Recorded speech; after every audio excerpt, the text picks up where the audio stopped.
What's good, y'all? Dr. Trehunna. Now it's Wednesdays, and the topic of the day is going to hit home for a lot of women. Today, we're going to talk about PCOS, or polycystic ovarian syndrome. What is actually causing it and what you can ultimately do to reverse it. Believe it or not, it is reversible. And with that being said, I am not your doctor. I am just a nutritionist, and I understand the human body. But if your doctor got you on spironolactone or metformin as of right now, continue to keep taking it until he or she tells you to get off it. All right. Hey guys, my name's Michelle, Anita, Sarah, Leah, Peyton, Talia, Jazz, Marquita. I'm a physique. Product.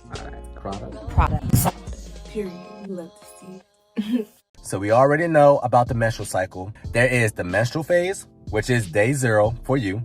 Then there is the follicular phase, day 7 to 14. Then it's the ovulation phase, 14 to 21, and then there's the luteal phase. When you're actually menstruating, your estrogen levels and your progesterone levels is at an all-time low. It's at baseline, all right? But what's gonna happen is your body's gonna start producing luteinizing hormone to start producing estrogen for your body. But here's the thing. In order for your body to produce estrogen, it needs androgens or testosterone. So believe it or not, ladies, yes, your body produces testosterone. And not only that, you always have more testosterone in your body than estrogen. But what's happening is men have 10 times more androgens or testosterone than y'all. So women naturally carries a little bit more estrogen than men.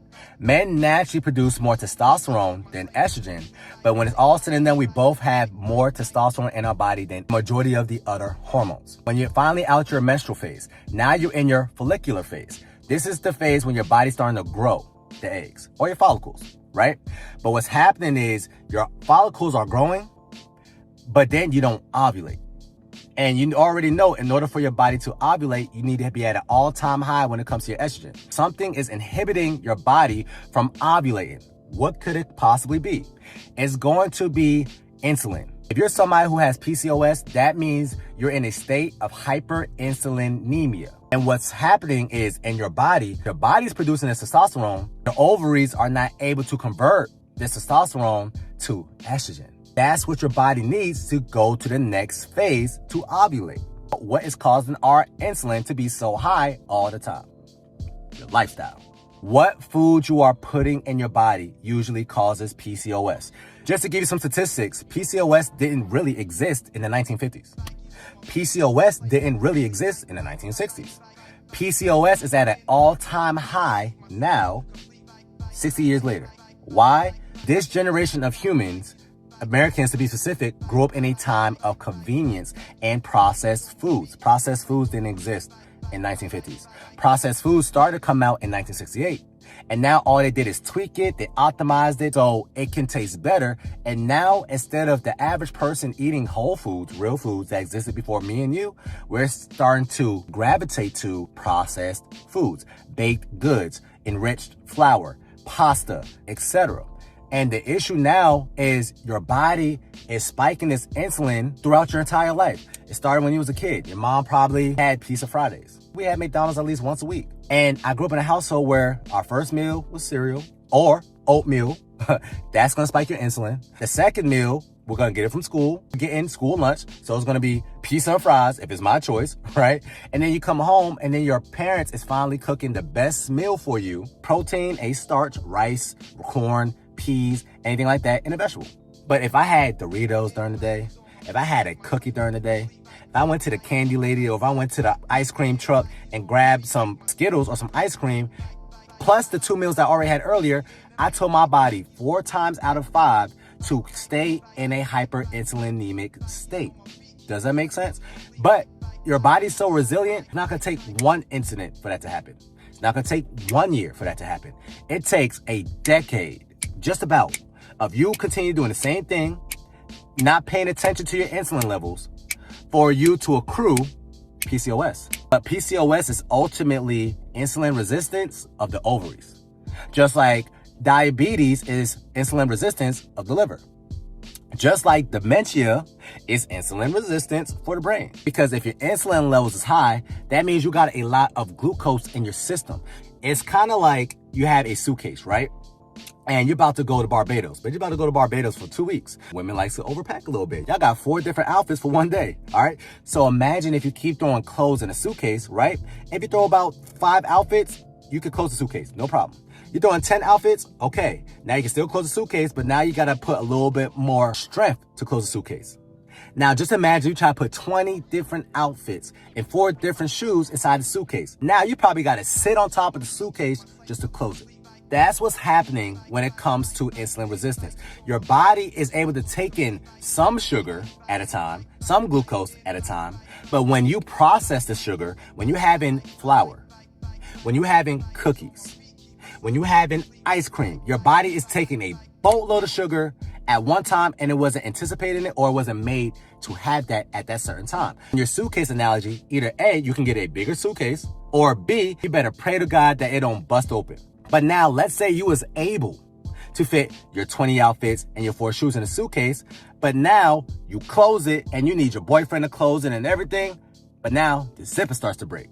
The suitcase itself is malfunctioning and that wasn't its intent, but it was because of your choices. You continuing to try to stuff these clothes in the suitcase. Now the zipper's breaking. Now you might need a brand new suitcase, all right? Same thing applies to your body. But you don't get a brand new body. You stuck with this body for the rest of your life. But you keep stuffing in energy or carbs or glucose into the system that now some of your tissues is malfunctioning and now your ovaries is malfunctioning. If you're somebody who really wants to reverse your PCOS, is A, you need to start cutting out processed foods. What I would challenge you to do is go literally just 1 week without anything processed. Notice I didn't say, oh, I want you to start doing 1,000 burpees. Go a week without eating nothing processed. Hey Trey, what is processed? If you can look at a label and you see more than 5 to 10 to 15 to 20 ingredients, it's processed. If you go to the store right now and pick up some blueberries, on the back, it's gonna say blueberries. If you go to the store right now and pick up some broccoli, it's just gonna say broccoli. When you're getting a broccoli casserole from Trader Joe's, oh, this is healthy, I'm just go ahead and eat it. But then if you look at the back and it says 30 different ingredients, is it really that healthy? These little things is gonna cause your insulin levels to spike higher than if it was at its natural form or in its natural state. Broccoli is not gonna spike your insulin levels as high as a broccoli casserole. French fries is gonna spike your insulin higher than potatoes. On average, you need to keep your foods in whole form. So go a week without processed foods, just see how you feel. And if you can, try to go a whole entire month. Now, a lot of people might think that's not sustainable, but what I want you to do is start focusing on prioritizing whole foods. If you want a potato, cool, have a potato. Just don't have fries. But if you're gonna have a potato, make sure you don't have more potatoes, white carbs, and if it's white, that means it's starchy, then green carbs, or yellow carbs, or red carbs. They say have the color of the rainbow when you're eating your vegetables. You never see white, really. White is not part of the rainbow. Make sense? Now, 2, if you're somebody who's really trying to get off the meds, another solution you could do is take berberine hydrochloride. It literally has the exact same effects of metformin. It's just more in a natural or holistic form. It has the same effect to your insulin levels as metformin. Now, metformin might be a little bit more effective because it's synthetic, but at the end of the day, berberine hydrochloride is going to do the exact same thing. Tip number 3, you need to lower your insulin levels at all costs. And guess what's the best thing that's going to lower your insulin levels? Resistance training, okay? The thing that gets rid of glucose the fastest in your body is not cardio, it's not Orange Theory, it's going to be you lifting a weight, okay? You lifting a weight that is stressful to your body to the point that you can only lift it 10 to 12 times max per set. If you focus on lifting weights, for a whole entire year, and you come home from you lifting weights, and you choose, life's all about choices, to eat right, more whole foods, have more proteins, have some veggies, and then you might have a snack a day, but the snack that you choose is protein-based, which means that if you look at that label, you see more protein in it than carbs. I guarantee you, if you do that for 6 months, you're not gonna have PCOS no more. Even though you might be genetically predisposed to have PCOS, it's reversible. All because you're genetically predisposed to have something doesn't mean it's not gonna happen. All because you're in the hood doesn't mean you're gonna get robbed, you know? But at the end of the day, we all know, don't go to the hood at 1 o'clock at night and just chill on the corner. It doesn't make logical sense, all right? So hopefully y'all learned something today. That's your reset tip of the day. That's gonna help you stay snatched all the time, not in the summertime. And hopefully with this information, we can drop the statistics and prevalence of PCOS in minority communities. Cool? Talk to you soon.